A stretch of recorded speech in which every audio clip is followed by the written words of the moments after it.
Welcome to my channel, The Ball Hall. If you're new here, like I am, like, share, subscribe, and comment.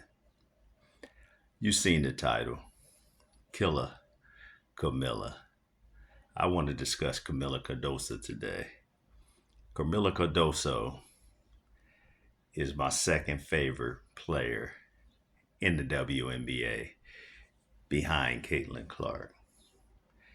And there hasn't been a player that's been as maligned the last 2.5 seasons or since they came in the league, in my opinion, than Carmilla Cardoso. Caitlin Clark and Reese, they both been maligned, but they have a great fan base who will fight for them if they support them. They have both sides. They have people that actually love how they play, and then they have people who will dog them for their play. Carmilla only has people who have dogged her for her play. And part of that was her playing alongside Reese because Reese fans dogged her for the past 2 years or the time that she was in Chicago with Reese. So I've been an advocate for her since she came into the league. I liked her when she played in the Final Four when she had 20, I think it was 21 and 14 against North Carolina State in the semis of the Final Four. And then she had the 15 and 17, 15.17 rebounds in the championship against Iowa in a game where Clark dropped 30. And so those two became my two favorite players coming into the WNBA. But nobody's been maligned like Cardoso. She doesn't have the fan base to fight for her. She's been dogged her whole time. Me, personally, I've been fighting for her since the day she came into the league. You can go back on the Chicago Sky page and look 2 or 3 years back when she came into the league. I was telling them she's their best player. Witherspoon didn't play her right. They were more concerned about getting Reese double-double. So a lot of times they would sit Carmilla out when Carmilla was about to exceed Reese statistically, and it hurt their team. Carmilla, in my opinion, based on body language, her and Reese didn't even like each other. Because I can read people like a book. Her and Reese didn't even like each other when she was there. So Carmilla has been maligned big time since she came into the league. Totally maligned. So this year has been her best year. She's averaging 14.8 points a game and 8.7 rebounds. She's having a hell of a year. Probably could have been an all-star. Probably an all-star before Reese, in my opinion. Carmilla Cardoso's shooting 53% from the field for her career. This year, she's shooting 58% from the field. Angel Reese, on the other hand, is shooting 41.2% from the field this year and 41.9% from the field for her career. Carmilla been better than Reese. I've been saying it. You can go in the Chicago Sky Facebook group. I've been saying it for the past 2 years. And most of the time, I was the only one saying it. I was the only one saying it. If I was coaching Carmilla, she's averaging 18 and about 16 a game. Even Tyler Marsh sometimes doesn't play her right.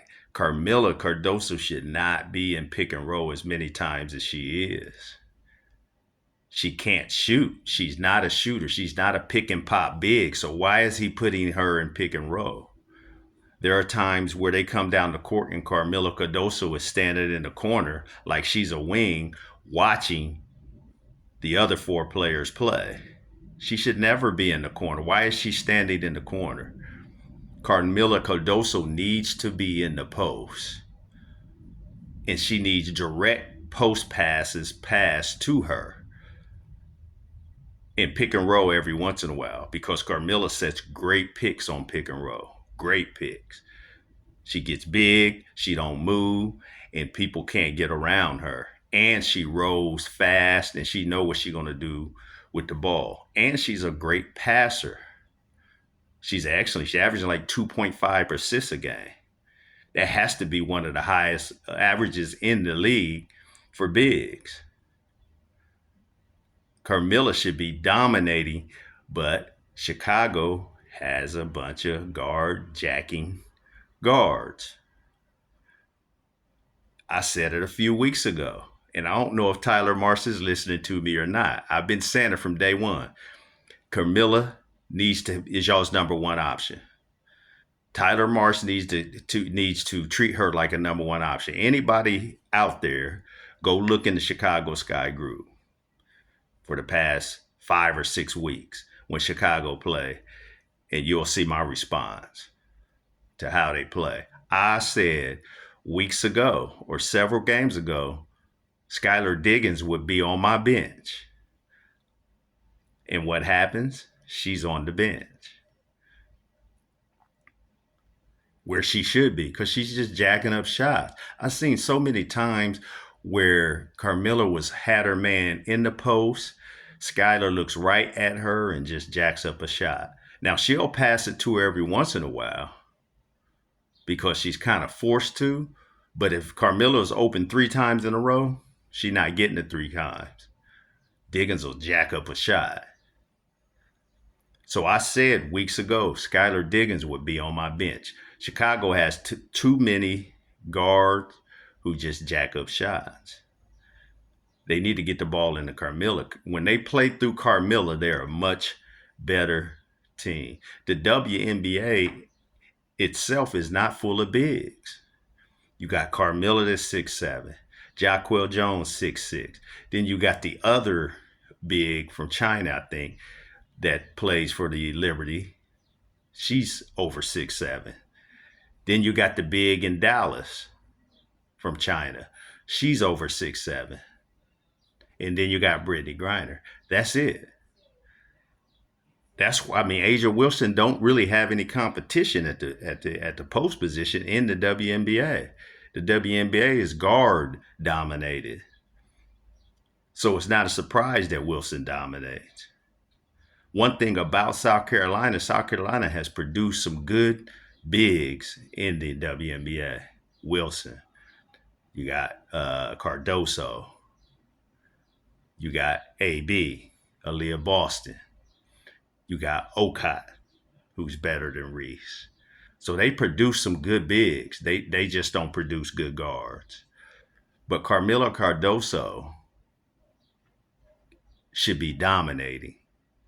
If I had to choose 2 people to start my team with in the WNBA, right now, 2 players, it would be Carmilla Cardoso and Caitlin Clark. Can you imagine Carmilla Cardoso and Caitlin Clark in the pick and roll? The way Carmilla Cardoso sets picks and rolls hard, and then if she ain't open on the roll, she knows how to get her butt in the way and spread her body out and get post position. And she's strong, and you're going to foul her. What Carmilla needs, because the thing that Carmilla did when Reese was there, she went along to get along. She's not from America, she's from Brazil. So she was just trying to fit in. She needs a coach to say, Carmilla, I need you to dominate this game. I want you to dominate this game. That's what Tyler Marsh should be telling her. I need you to dominate. I don't think she's getting that. I can tell the way she acts when she does something good. She's so meek about it. Way too humble. She doesn't get fired up. She needs a coach to tell her, I need you to dominate. They need a coach to tell them, pass the ball to Carmilla. Because Carmilla is 6'7". She's not going to face very many people 6'7" every night. I'm big on bigs. My 2 all-time, top 2 players all time in the WNBA are bigs. Wilt Chamberlain and Kareem, because that's hard to come by, especially in women's basketball. You got a 6'7" skill player that can dominate the post like Carmela Cardoso, and you're not using her. You just allow your guards to jack up shots. And Chicago's gotten better because it seems like they finally are understanding that Carmilla is the number one option. What I'd like to see them do more is get her out of pick and roll so much. Get her out of the corner, standing in the corner, just watching. When she's in the corner, she's not helping you out there. She can't get a rebound in the corner and she can't score. So that's predictable. You already know she's not getting the ball. You don't really have to guard her out there. So I don't know why Tyler Marsh continues to do that. Hopefully he'll change. But Carmilla, I would love to see Carmilla play with Caitlin Clark and then put 3 other people around him. That would be absolutely incredible. It would. Like, share, subscribe. Thanks for your support.